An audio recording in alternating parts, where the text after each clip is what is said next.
Welcome to another In Wheel Time podcast, a 30-minute mini version of the In Wheel Time car show that airs live every Saturday morning, 8 to 11 a.m. Central. Car Talk.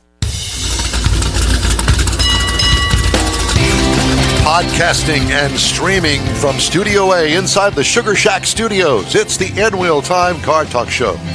Just ahead, award-winning racetrack announcer with a wrap on the 23 racing season and changes for 24. Ladies and gentlemen, it's Rodney Rodriguez. You'll hear my thoughts on a week with the new Land Rover Defender, a 3-row off-roader that also doubles as a luxury grocery getter. And then Konrad has the cruising calendar. It's all just ahead in this episode of the In Wheel Time Car Talk Show. Howdy, along with Mike out of this world, Mars, King Konrad DeLong. We always need more Jeff Zekin. I'm Don Armstrong. So glad you could join us on this Christmas weekend for our live broadcast. Every Saturday from 8 to 11 o'clock next weekend will be our New Year show. Yeah. And I'm sure that there'll be booze in the studio and we'll be celebrating like no tomorrow. Not. We got something special next weekend. Yeah? What's that? The next weekend. Yeah. Okay, well, there's that. Speaking of something special, ladies and gentlemen, live from the Hill Country. I guess we could call it that, can't we, Rodney? Close enough, yeah. Close enough. He's close enough hilly. to the hill. Huh? It's hilly, so it's okay. But you're at the southern end of the hills. Yeah, I'm not far from Austin. Luckily, I'm not in Austin. Well, it's better than being at the Walls unit. The Walls unit up in Huntsville. Well, I think we got him from there. Rodney Rodriguez, award-winning racetrack announcer, and your in-the-know Texas connection to local racing action. How is local racing? Do we still have a group of racers out there that love to do their thing on a Saturday or Friday night? We really do. Very, very dirt heavy, as I've mentioned in the past, and only getting bigger. It seems like. Why is dirt so popular now? It originally started as dirt, and then it moved to asphalt. Now it's back to dirt again. It depends who you ask, guys. I mean, a lot of folks when they say dirt is more economical, but BS. I mean, you guys know racers. I mean, you can give them the most economical thing, and they're going to find a way to screw that up and make it expensive. Yeah. Well, that's where the phrase "dirt cheap" comes from, isn't it? I guess so. But the deal with the dirt is that, man, it'll really take a toll on suspension, especially later on in the racetrack venue when they get it all rutted up and stuff. Yeah. Don, when asphalt was kind of dying off here, it's not dead. I mean, there's Houston still. But when that was starting to fall off, a lot of guys would tell me that as well, to where it's like, it's not as bad on the equipment. Well, the first time that I took my dwarf car out after, asphalt racing had kind of fallen off a little bit, I bent 2 spindles, bent a rear end housing, blew a shock out, all of that. And I'm like, this is cheaper?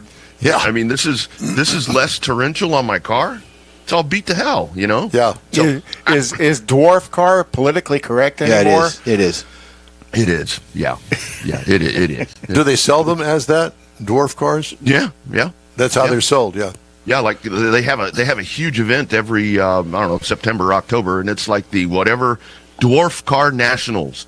And I'm just waiting for that one to have to change its name. Small Car Vintage Nationals or something. Well, like I mean, but prior to that, Hervé Filich's Nationals. Prior to that, it was midgets. Yeah. Oh, talk about politically incorrect. That's still okay, because that's one of the first big races that you have. Middle of January, you've got the Chili Bowl up in Tulsa. Yeah, in Tulsa. Yeah.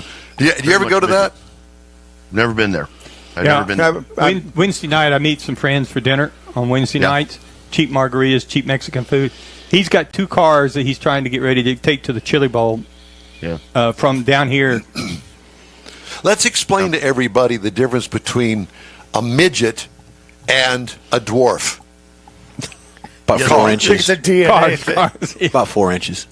Yeah, exactly. Wheelbase. I mean, wheelbase and horsepower, essentially. They are both very, when it comes to weight to horsepower ratio, vast difference right there. That's like with the dwarf car. The one that I still have, I mean, it's a very short wheelbase, and but it's got a Kawasaki 1000 engine in there, so it is just a rocket ship. And midgets have a traditional V8.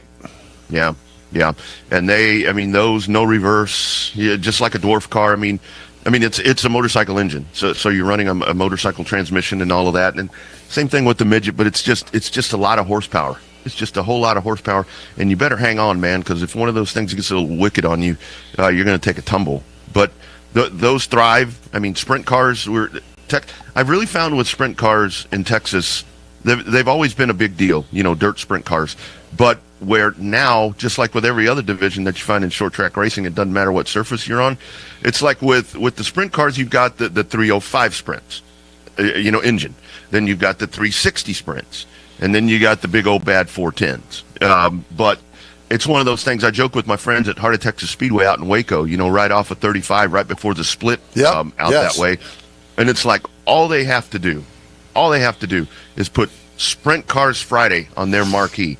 And it doesn't matter if it's a chuck wagon sprint car, that place is going to be jam-packed, man. It's I'll tell you what, cars, man. And especially when it comes, for me, dirt.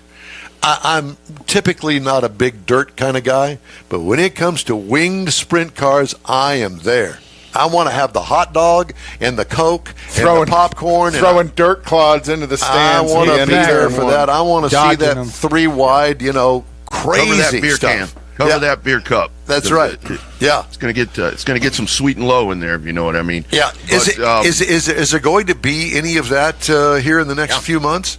World of Outlaws are doing 2 nights at Cotton Bowl Speedway in Page. Okay.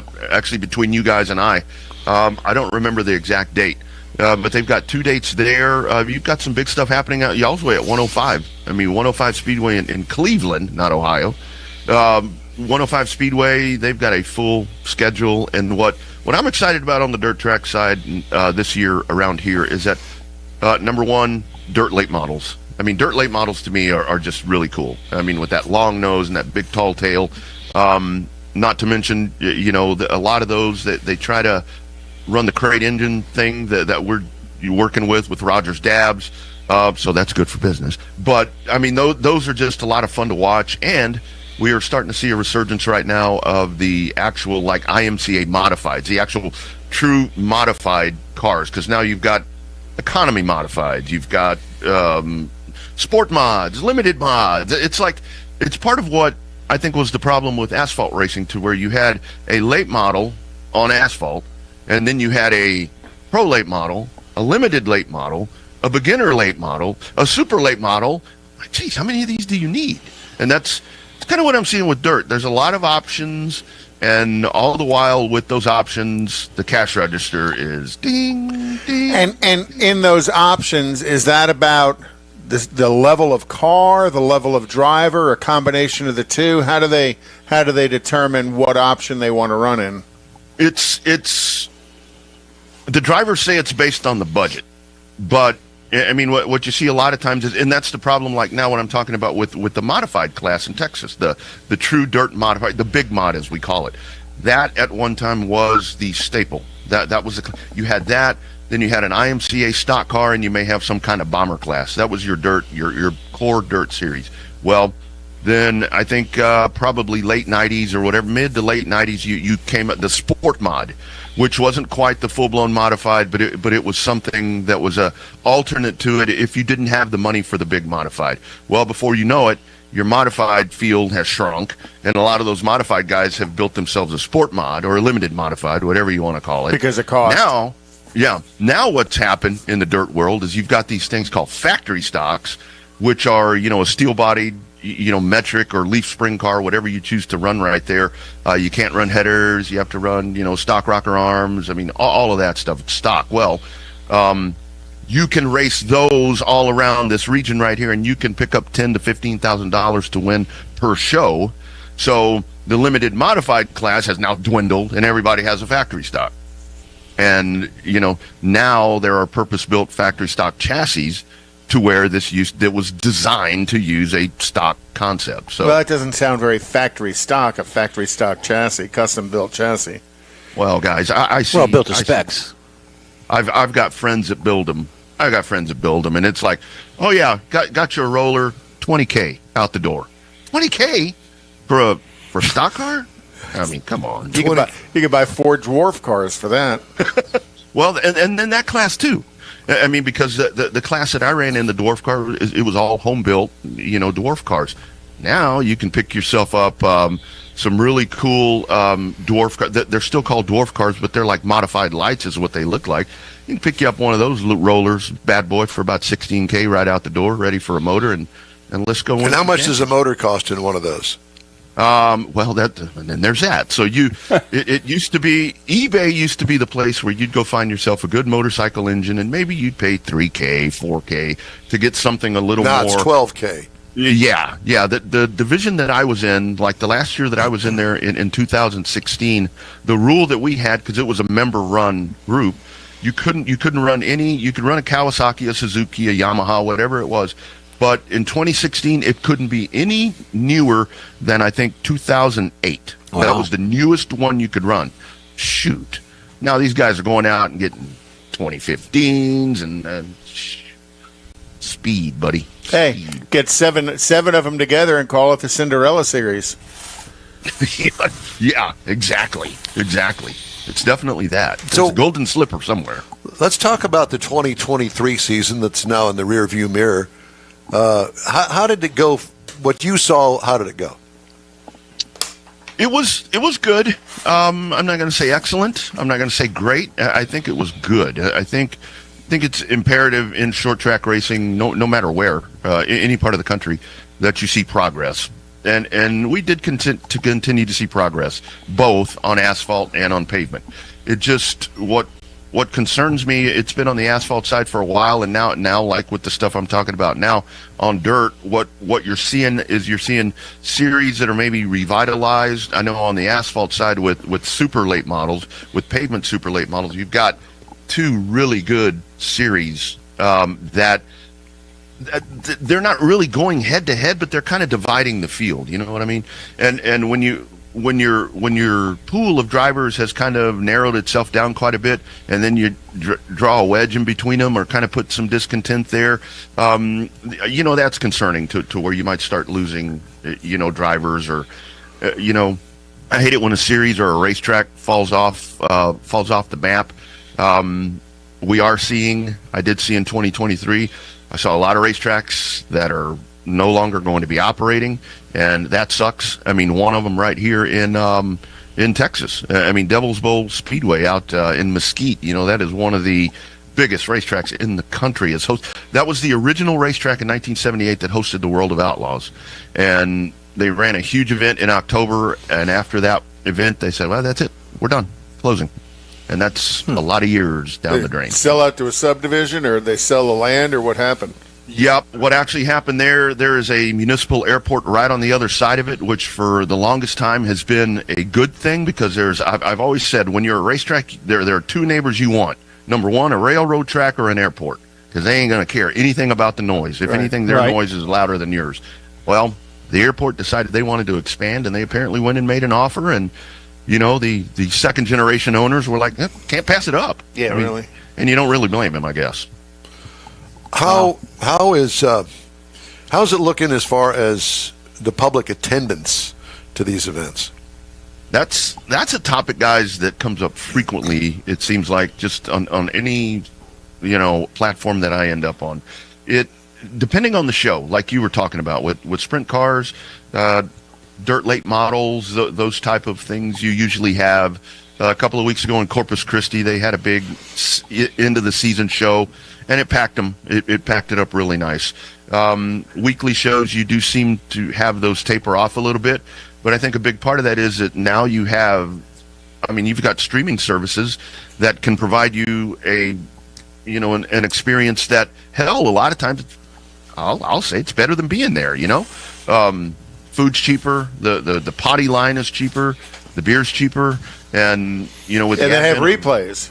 They have replays, and they have high definition cameras, and they have all of that. So and they've got somebody like you that can explain everything that's going on that you might not hear in the stands. That helps as well. It's very much a TV experience where you've got Race on Texas here in the Lone Star State that does well. Racing America, Flow Sports. Flow Sports has massive leaps and bounds that they have not only with racing, but they can bring you an experience in any sport that is just tremendous. So there's that. Promoters used to look at that as very much a negative thing when that first started, but now a lot of these streamers have packages to where there's revenue sharing involved, which there should be. There should be. I mean, Sure. if I'm selling, if I'm taking in wheel time and I'm going to put that on my platform and I'm not giving you a dime, that's crap, and that's what was happening. But now they've figured different things out to where, but that, long story short, that keeps people at home.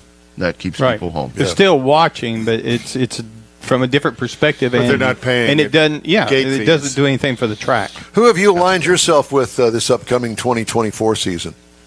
No, you know me. I'm going to kind of be a lot of different places. Very excited that there will be 11 dates there at Houston Motorsports Park. Are you going to? Are you the voice there? That's what they tell me. That's good.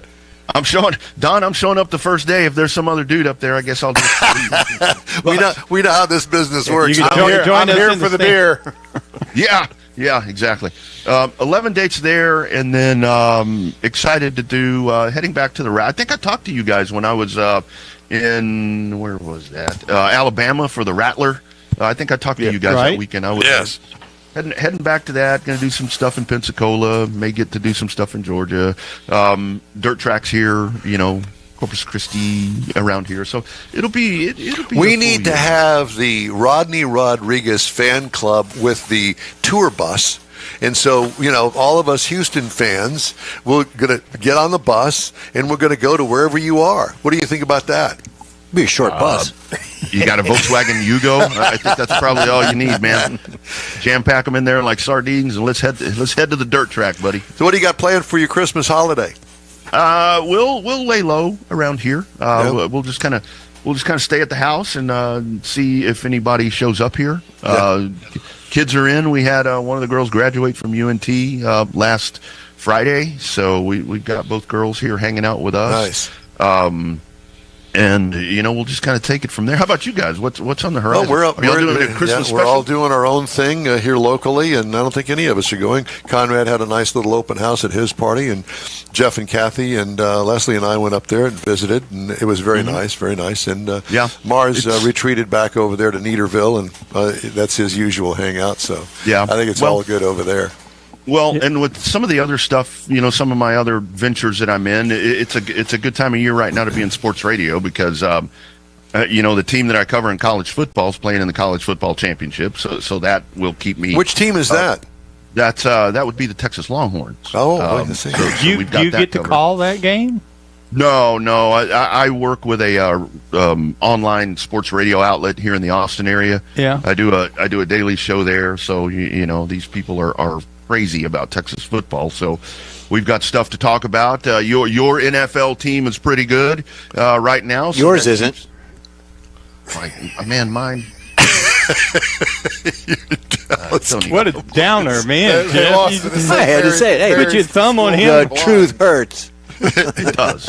I don't deny it, man. It's been 30 some odd years. So, Rodney, where can we pick up your weekly show and the Dirt Show? That one here in Texas, Monday evenings, Revved Up Sports Show on Facebook and RevvedUpSportsShow.com.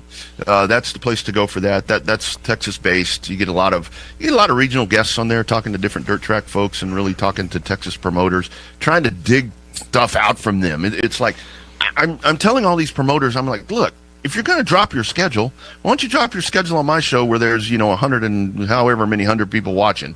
I mean, do it here. Don't just do a Facebook post on midnight on a Tuesday. Yeah, jeez, exactly. Yeah. And how about Dirty Air? Dirty Air Thursdays on Racing America, 6 p.m. Central. That one, I know a lot of the Racing America shows, they actually take a break.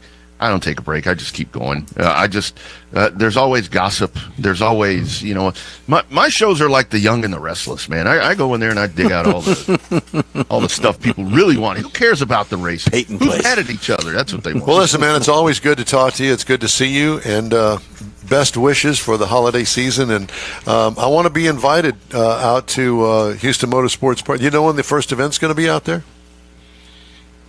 No.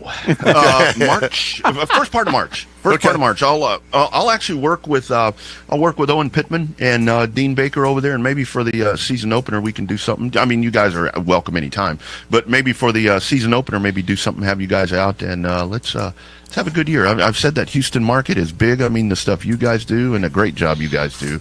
But man, why not go tap that market, a huge metropolitan city like that, and make it somewhere people want to go see short track racing. You got it. Rodney, it's great to talk to you. Thank you, my friend. God Thanks, bless Rodney. you. We'll talk to you again soon. You guys be well. Merry Christmas, guys. Thank Merry you. Christmas. Hey, if you'd like to get in touch with us, shoot us an email. The address is info@inwheeltime.com. Time now for the cruise-in calendar. Konrad has that. Not too much going on as far as cruise-ins, Christmas weekend. So back to you, Don. Okay, thank you. I'm glad you did your homework on that and found out that there's nothing going on. It don't take us long to do nothing. No, absolutely not. Time now for this hour's car review. Had a chance to drive the 2023 Land Rover Defender. It's available in these trim levels. Starts with the S and moves up to the SE. Then the X Dynamic SE, the X, the V8, and the first edition. I had the 130 SE. This is the long wheelbase model with 3 rows of seating. This is considered a standard SUV body on frame. Seats up to 8 passengers, all new in 2020. Exterior features. Well, keeping the post-World War II look with its upright design and windshield, modern styled lighting front and rear with slab sides, kind of a little bit of a throwback there, and it looks pretty good as far as I'm concerned. 2-door version reminds of the Bronco. This is a carryover of top-of-the-fender black plastic protectors. And I don't know whether you're familiar with Land Rover and their vehicles, but it's kind of a long-standing thing. Matter of fact, I saw them restore one here not too long ago, and they actually went out and got some new ones for this particular restoration to sit on top of those front fenders. I think it's so you could stand on them. I think that's what it was originally meant for. And stack stuff on the roof. Yeah, exactly. This is definitely a off-road vehicle. Interior highlights: unique linear dash with a built-in shelf. Very unusual, but it works. Touchscreen is fairly easy to understand. The shifter is high up on the dash.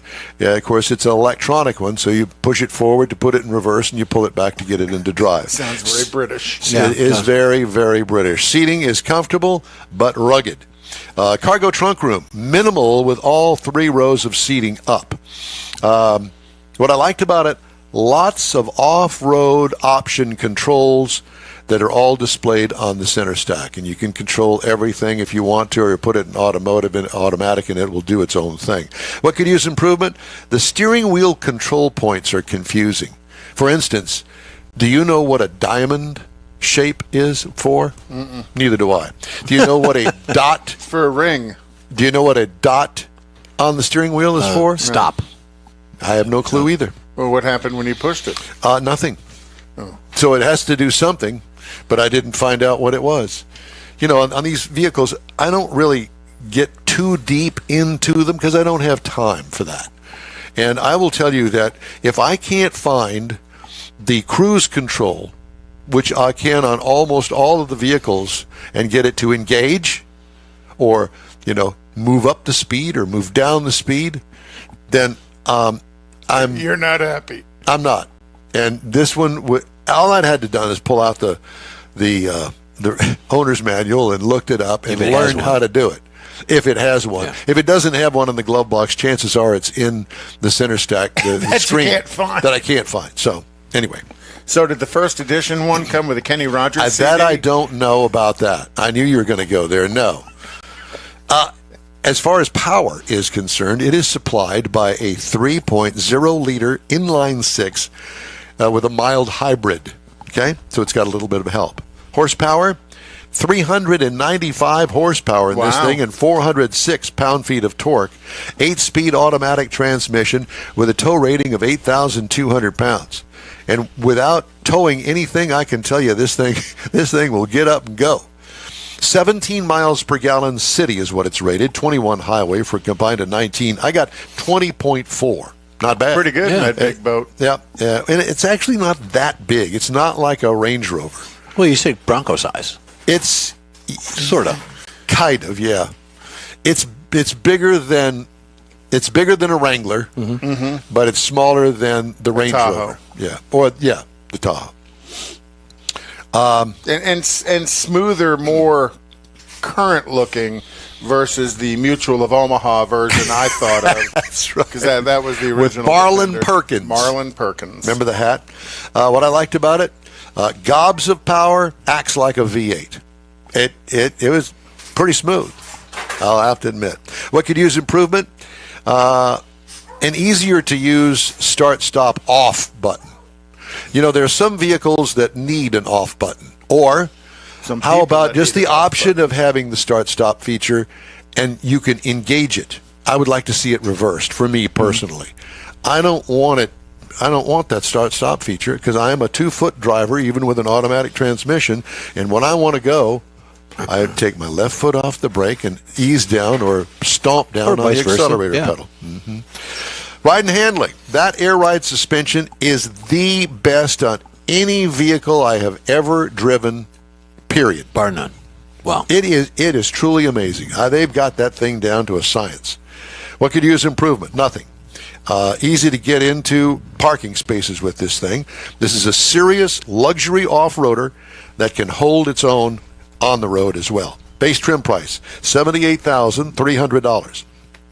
Prices tested, $88,025. The base model price, $53,500. Now, what do you compare it to? How about the Bronco? Starts at $34,995. That's $34,095. Wrangler 4xE, because it is a hybrid, $54,735. So that would be really the more one-on-one. Or you could stay in the Land Rover Discovery, and that starts at $58,400. And that, my friends, is the review of the 2023 Land Rover Defender. It's a good-looking truck. The In-Wheel Time Car Talk show is available 24/7 through the iHeartRadio app. Just look for In-Wheel Time Car Talk. We also video stream on Facebook, YouTube, and InWheelTime.com every Saturday, 8 to 11. Podcasts available on your favorite podcast outlet.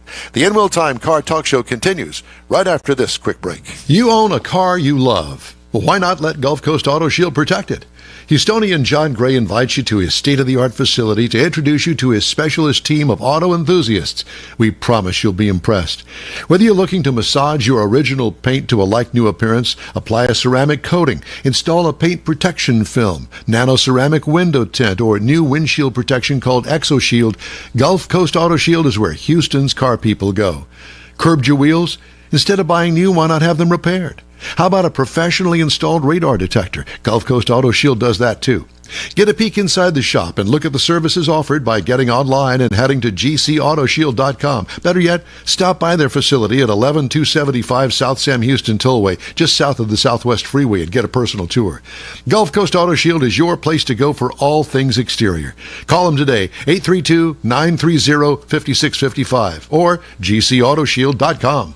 The original group of Lupi Tortilla restaurants will have you telling your family and friends just what the original recipes mean when it comes to the best fajitas in Southeast Texas.